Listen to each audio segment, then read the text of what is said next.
Welcome back to the Universalis podcast.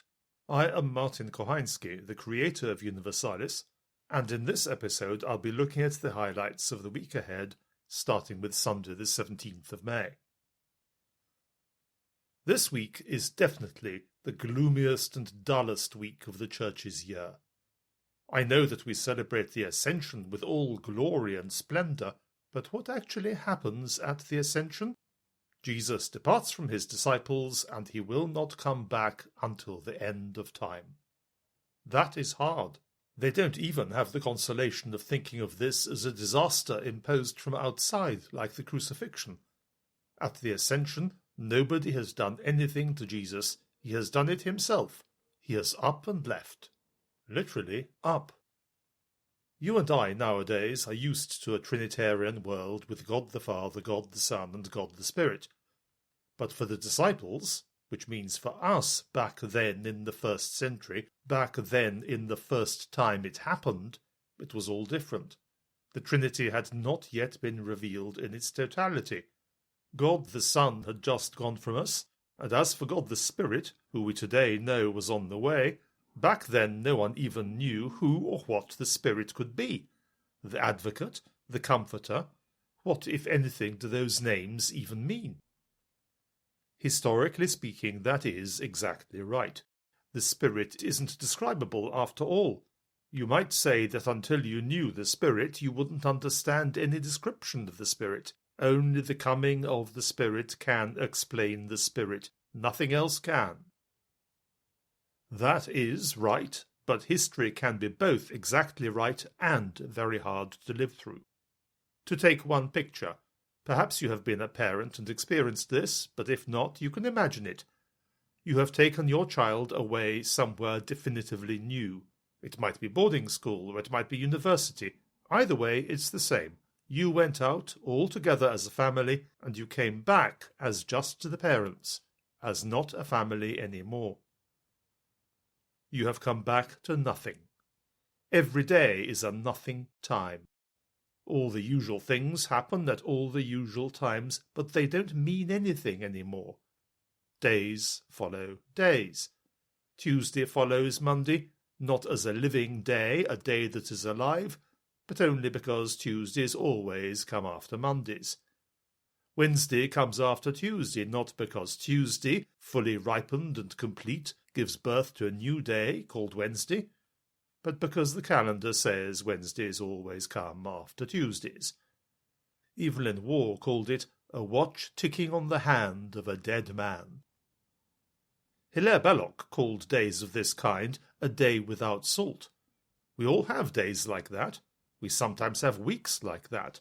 Day after day after day after day after day after day after day, that makes 7, whole weeks without salt.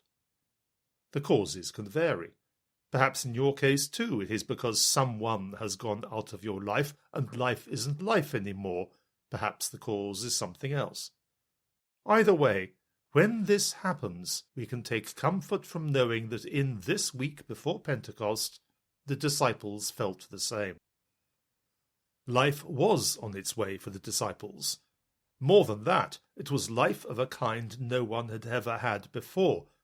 But in that week without salt, however much or however little the disciples knew about what was going to happen, they could not feel it because of the biggest fact of all, Jesus was not there. Our advice to the disciples, to ourselves back then, must be very close to the advice we ought to give ourselves in our saltless times. Keep that watch wound up and going, that watch on the hand of a dead man. Keep those hands going round even if you can feel no point to them. Keep going and pray. God will give meaning. God will give life. The Holy Spirit is the most unimaginable of the three persons of God and the most indescribable. To help our understanding, we need some sort of handle on the Spirit, even if it's a bad handle, in some sense a wrong handle, or a weak handle which comes off if we put any strain on it. It will be a beginning, and correctness can come later. We do have to try for something, or the Holy Spirit for us will fade away into just a name that is always said when the name Father and the name Son are said, nothing more than that. That is wrong, because God is reality. God is not names. The Spirit is the Lord, the giver of life. The absence of the Spirit is an absence of life. Here are a couple of examples from the arts. I chose the arts because since we are made in God's image, our creation is also done as the image of God.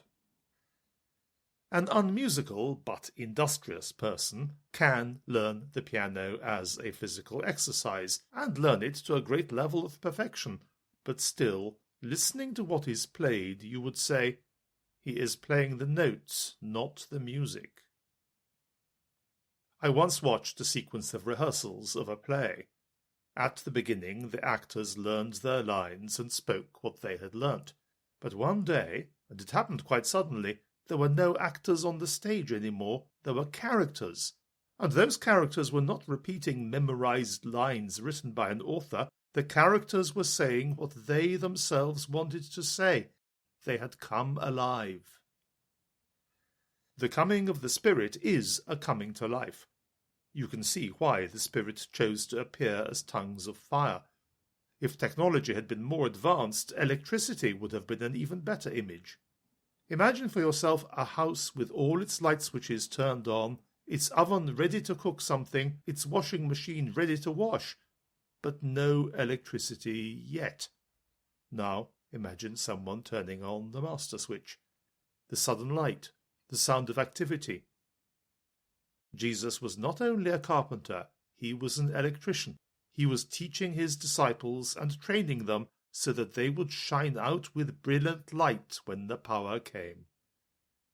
Now, if you zoom out and look at the whole story of the redemption from a great height, perhaps there is an image to be seen here of God rewiring the whole human race, rewiring it patiently generation after generation, until it became possible for us to be given at least a little of the power we had before the sin of Eve. What about the Old Testament? Where was the Son? Where was the Holy Spirit? People ask that kind of question sometimes.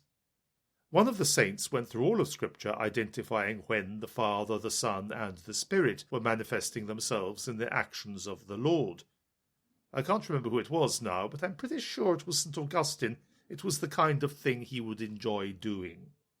It suggests another picture of salvation history as God revealing himself as persons at the right time, that is, as soon as we were capable of having a personal relationship with that person. God the Son comes to us after the children of Israel have been equipped well enough to know who and what God the Son must be.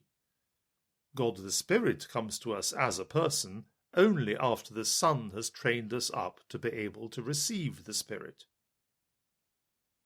There was a problem in the early centuries of Christianity that some pagan converts were not able to understand God the Son and God the Spirit. I like to think that the problem was that having made the big jump from many gods to one God, going forward to the one God in three persons felt too much like a step back towards polytheism, but I dare say I'm oversimplifying. Whatever the reasons, Arianism, at its simplest, it's a heresy which says that Jesus is not God, was prevalent among newly converted barbarians, and so, as invasions and conquests happened, all over the world Catholic populations found themselves living under Arian rulers, or Arian populations found themselves living under Catholic rulers. On Monday the 18th, we celebrate Pope St. John I, who was a martyr to the situation. He was elected Pope in 523, when Italy was under the rule of Theodoric the Ostrogoth, who was an Arian, while most of the people were Catholic. In the Eastern Roman Empire, on the other hand, the emperor was Catholic and so were most of the people, and there were very few Arians. Those few Arians were being persecuted, so Pope John went on an embassy to Constantinople to plead their cause. He succeeded, so that was all right, but the emperor was so welcoming to him that Theodoric suspected him of being on the emperor's side politically. When John got back to Italy, Theodoric imprisoned him, and he soon died from the ill treatment he received in prison. On Tuesday the 19th there is a Malagasy saint, Blessed Raphael Louis Rafferinga. He is only celebrated in Madagascar, but Universalis contains a calendar for Madagascar, so you can read about him in the About Today page. I didn't know much about Madagascar until Universalis. It all happened like this. One day I received an email from an archbishop of Madagascar asking me if I could add the Liturgy of the Hours in his language to Universalis. Being foolishly impetuous, I said yes. It took me 3 weeks of copying and pasting, and now anybody in Madagascar who has a phone can read the hours every day without charge. So I am pleased about that. The only words of Malagasy I can remember from that burst of work are Fiderana Maraina, which means morning prayer. But the saints of Madagascar are an interesting lot. The country itself is quite unusual. Madagascar is next to Africa, but not really of Africa.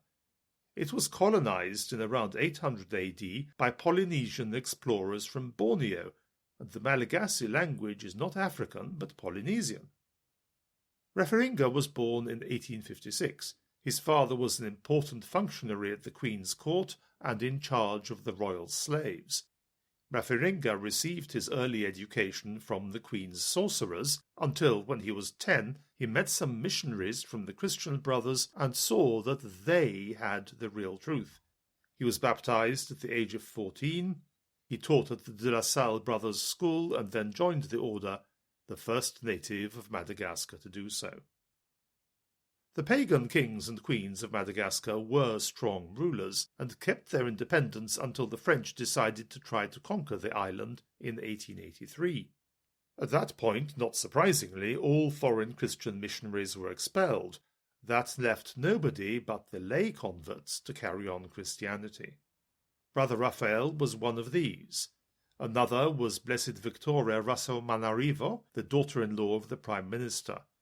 They publicly defended the Catholic Church against the authorities and kept the people's faith alive. After some years, when the French War of Conquest ended and the missionaries were allowed to return, they found a vigorously flourishing Christian community. Brother Raphael was greatly honoured for his work in facilitating peace between Madagascar and France, but in 1915 he was arrested by the French authorities on suspicion of belonging to a secret nationalist sect. He was acquitted at his trial, but he was so weakened by fever after his time in prison that he died on the 19th of May 1919. It is an education, doing Universalis. I discover things I would not have discovered any other way. I hope you sometimes get the same feeling reading it. On Thursday the 21st, we celebrate St. Christopher Magallanes and his companions who were martyred by the Mexican government in 1927. He was executed without a trial, he gave all his possessions to his executioners, and he even gave them absolution. Remembering how courteous St. Thomas More was towards his judges, and how concerned St. Cyprian was that his executioner should be properly paid, one can see that martyrs do a lot more for us than just die. Let's not only think about martyrs. On Wednesday the 20th, we have a young saint. We've had a lot of young saints in recent times. Think of St. Carlo Acutis and St. Pier Giorgio Frassati and the children of Fatima and so on. That's all very well, and yes, although they had short lives, by the grace of God they were complete ones. But all the same, you could, misunderstanding it all, hear a message that the only good young person is a dead young person. That's not an ideal you want to hold up to your children to imitate. Wednesday's young saint is illustrated in the About Today picture by a picture of a very, very old man. That is what happened to good young saints when they don't die young. They grow into good old saints. This saint is Bernardino of Siena, and I learned a lot from his story. Bernardino, or young Bernard, was born in 1380. He lost his parents when he was a child. While he was still a student in Siena, the plague broke out. It killed many people and also most of the staff in the hospital. So Bernardino took over with 10 of his friends. It didn't matter that he was 20. They ran the hospital for 4 months before someone official could be found, someone both official and alive, to take it over. When he reached the grand old age of 22, Bernardino became a Franciscan friar. Later on, he became a noted preacher, travelling on missions up and down Italy, preaching against usury and gambling and other destructive vices. In a land where everyone was fighting everyone else, he preached peace. Where people had put up the symbols of their factions on the churches, he made them take them down and put up the name of Jesus instead, which they happily did. There's also a charming story of a man whose business of painting playing cards was ruined by Bernardino's discouragement of gambling, who then found new prosperity in painting these Jesus symbols. The feast of the Holy Name of Jesus is largely due to Bernardino. Of course, a successful preacher gets himself suspected and even hated by the Church, and Bernardino was denounced to the Pope by all sorts of clergy who suspected his preaching or were jealous of his success. The Pope received him coldly and told him to deliver up the text of all his sermons and remain silent until a trial could be held. So he did. On the 8th of June 1427, the trial was held in St. Peter's. The Pope praised Bernardino's teaching, told him to carry on, silenced and reproached his accusers, and successively offered to make him Bishop of Siena, then Ferrara, then Urbino. "No, thank you," said Bernardino, and he joked that all Italy was already his diocese. When you look round at the young of today, you will find many who justify the complaints of the old about their insipidity and general uselessness. It has always been like that, actually. But you do find some of them whose energy and focus is such that, honestly, you want to just retire and let them get on with it. And Bernardino could fittingly be the patron saint of those. Now it's back to the shape of the Liturgy of the Hours. So far we've looked at Lauds, or morning prayer, which gets us going with the day God has given us, and we've looked at Vespers, or evening prayer, which is when we hand the day's work back to God. Between Lauds and Vespers stretches the whole of the working day, and so we have 3 daytime hours to keep the ball rolling. They are called terce, sext, and none, which in Latin refers to the 3rd, 6th, and 9th hours of the day. Ancient people had a rational way of measuring time. The night was 12 hours long, and the day was 12 hours long. So in summer each of the 12 hours of the day was quite long, and in winter each of them was pretty short. Sext, or the 6th hour, is halfway through the 12-hour day, so in English we can call it midday prayer. Terce is therefore mid-morning prayer, and none is halfway towards the end of the day, so we can call it afternoon prayer. These daytime hours are old. The Jews in the temple already had them. You may remember that Peter and John had gone to the temple at the 9th hour to pray, that time when Peter healed the man who was lame from birth. The daytime hours are the punctuation of the day.